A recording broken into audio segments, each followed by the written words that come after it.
Why is it that when we have learning differences, those around us are focusing on the challenge? You can't read. So let's put you in a special reading group and let's just intensify the thing that wasn't working before. Let's just intensify that and then somehow expect that to get results. Like Einstein said, what's the definition of crazy or even stupid?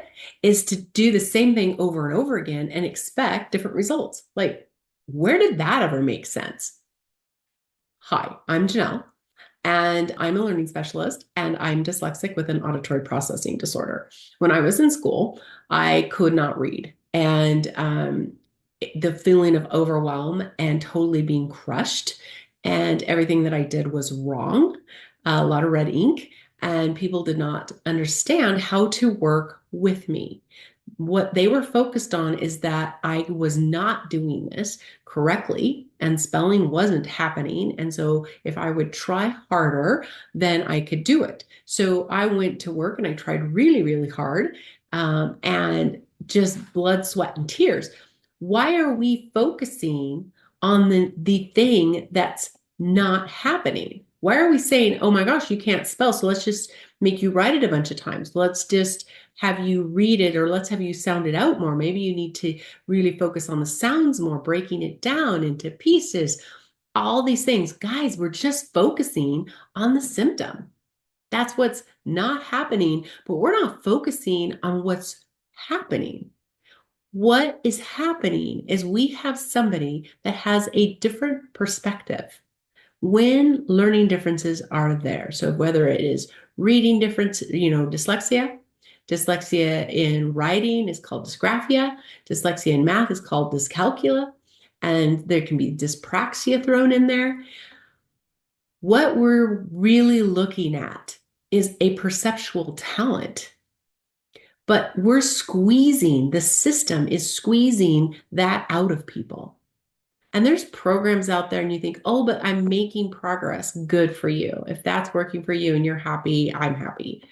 What I'm not happy about and what I don't think is beneficial is that we're taking so many of these gifted kids and we are teaching them through all the red ink on their paper, and we're teaching them through focusing on you're just not real bright at this subject type in feeling around this, and then putting them into special programs and just doing the same thing over and over again. We're teaching these kids that the reason this is hard for them is because there's something wrong here and they need to keep working at it and working at it and working at it. And in my personal experience and in the people that I work with now, kids and adults, what I see is when I was in that space working and working, it's like I'm using my perceptual talent automatically. I don't intentionally, but it's I don't know any different. And I'm using this perceptual talent that is allowing me to see letters three-dimensionally, move them around, get a sense of them, all these really cool intuitive gifts, being able to empathically feel what other people are feeling and being able to navigate, when guided, navigate socially with a real art and applied to science, being able to intuitively feel, wow, where could I go with this? Same with maths, being a genius at math. All of these abilities that is part of having a perceptual talent, seeing things at an angle and in a way that's not just linear, flat, one thing after another, but dimensionally, gets shut down because it's the thing I'm using that's causing the mistakes. And I just kind of by default going, well, something I'm doing is wrong. And I really want to be successful at that. And there's a lot of pressure from family and from teachers and from peers that if you're not getting good grades, there's something wrong with you. And there's a lot of judgment around that. And that creates, one, it shuts us down. It shuts down that perceptual talent. Sometimes some people turn it off completely, which then we also then lose a part of who we are. What is our giftedness? Our giftedness in being and having that perceptual talent means we get to think and navigate life intuitively and be able to picture and think and problem solve in a more creative, expanded way. So, literally, the way we're dealing with dyslexia and the different learning differences is squashing the giftedness out of people, these people. Literally, it is. And I don't know about you, but that is just so many levels of wrong. How about let's say so many levels of non-beneficial? It's non-beneficial for society. It's not a bit non-beneficial for these people that are experiencing this. So we can work with people by understanding how they cognitively work. Now, there's learning styles. I am tactile, I am, auditory, I'm visual, and the different combinations like that. That's how I get information into my head. But what's my brain want to do with it once it's in there? That's my cognitive process.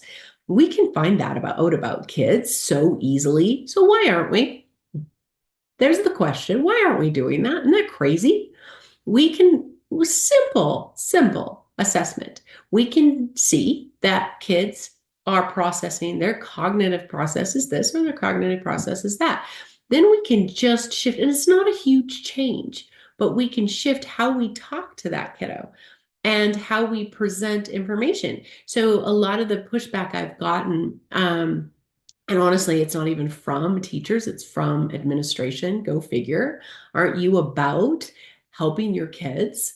And as the whole, you're leading a whole group of teacher, and aren't you wanting, isn't your heart to create a foundation and a atmosphere for absolute the best learning for that group of people? Then this is what you need to do. It is beneficial to bring in that assessment right off the get-go. And then once you've identified how a kiddo or a person, their cognitive approach to learning is, then there's just small changes that a teacher can bring in to even a classroom. You have large classroom sizes, small classroom sizes. There's small shifts that can be brought in. It's not that hard. And your teachers are amazing. Teachers I work with, for the most part, are amazing people. And I so respect them and their heart and their commitment to really support kids and their learning. Then we have this intuitive side of these kids. They're not just incredibly gifted in the perceptual talent zone, but their perceptual ability speeds are lightning fast. They're just heads and shoulders above young people, kiddos without this gift. So there's that piece. How does that work? And let's grow that. We have these gifted classes, kids that are what we're going to call gifted and academically. So we bring in extra projects and foster that type of, accelerated learning. This is what this group is built for, is accelerated learning. Group is built for looking at math, sciences, technology, even into the healthcare world, problem solving, seeing things perceptually, meaning they can see through and layer things within their mind and problem, like what's not working, and going even beyond what even works better. This is just so old school. Let's take it here. It's that mind that is expanded beyond. That's this group of people that we're missing because we're not assessing in the beginning, because we're not speaking to them in the way that they cognitively work. You may getting them hands-on, and that's better, great, and things like that, but it's still missing a huge, huge step when we don't know cognitively how they want to process, and we're not bringing that piece into the learning platform. The other piece then is how intuitively are they? So how do they sense? So you have this great perceptual talent, and then it comes with a equally significant instinctual talent.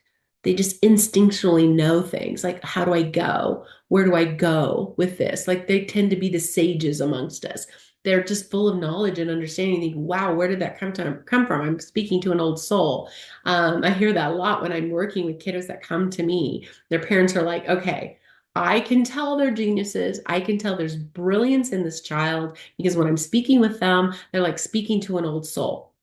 But they get into school and they're not thriving and they're getting they're just feeling like they can't succeed. Getting an impression and an imprint about themselves that they're just not good. And there's really something wrong. And it's just not true. And the parents get that. All my parents that come to me, that's what they're saying. This is not right. I don't know why it's not right, but I can see in my child when I talk to him that what I'm getting feedback here is not matching what I see. They just sages is just what keeps coming to my mind. They just know this is that instinctual side of them. So you combine an atmosphere where they're in it, they're hands on it, they're building it, they're creating it, they're being spoken to in the way that their brain wants to put information together. And then, so that's just letting them feel success because they're in their strength space. We're strong in our strength space. That's what John Maxwell has always said in different trainings I've sat in with him. He's going, be in your strength space. We're strong in our strength space. This is their strength space. They're strong. They're really strong, way above average strong. So that's that. Then add that intuitive. How do we help them connect to that intuitive sense? They have an intuitive sense. So it's not just all heady, guys. Einstein talked about let the heart lead and the head has a role, but let the heart lead. And what that is that's that instinctual side of us, that instinctual part of us that has another layer of knowing. And that takes us down roads that intellectually, maybe we wouldn't have gone. Matter of fact, most of the time we wouldn't have gone. But the instinctual part of us takes us down that road. And then it just opens up this world of like, wow, we did not even think that was possible. You look at our great inventors throughout time, this is what they were doing. They were tapping into that perceptual talent and they were tapping into that instinctual talent. And when we combine those two, my friends, we are rock stars. And there is 35 to 40% is what the data says of individuals in our school system, children and adults now, who have this ability. And are they really being guided to step into it? Some of them, yes, but a majority of them, no. And they are our problem solvers in all the major spaces of science, art, maths, and then take it into the medical world, take it into, expanded science, whether it's earth science, how do we really work and preserve our planet? We want these guys on the think tank team. We want these guys that have been nurtured to think out of that box. We want them on that team. How are we exploring space? How are we exploring the oceans? All of that. We want this group of people on our think tank team. The maths and going into physics and that complicated, expanded thought and abilities. We want these people on leading the think tanks, leading that research because of their talent. We need them. And right now, we are squelching them. Does that make sense to you? Doesn't make sense to me. Many of you have had that experience like me. We were squashed like grape. We were made, and we can reconnect to that part of us. I have, and the people I'm working with, they're reconnecting to it, and we can grow with it. There comes a lot of healing with that because of the trauma we experienced.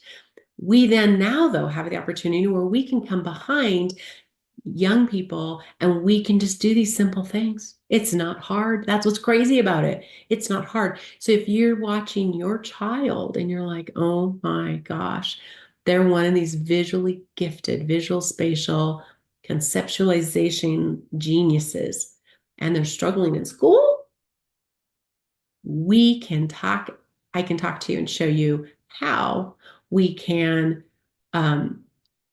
shift this for them. How can they learn? We can also bring the thought to our schools and say, hey, we need this to change. So we get to be facilitators of change for the group, the collective of genius kids, those that are out of the box, and thank goodness they are. Let's foster that. Let's really let them blossom like just a flower bed of genius beauty. And it's just so simple.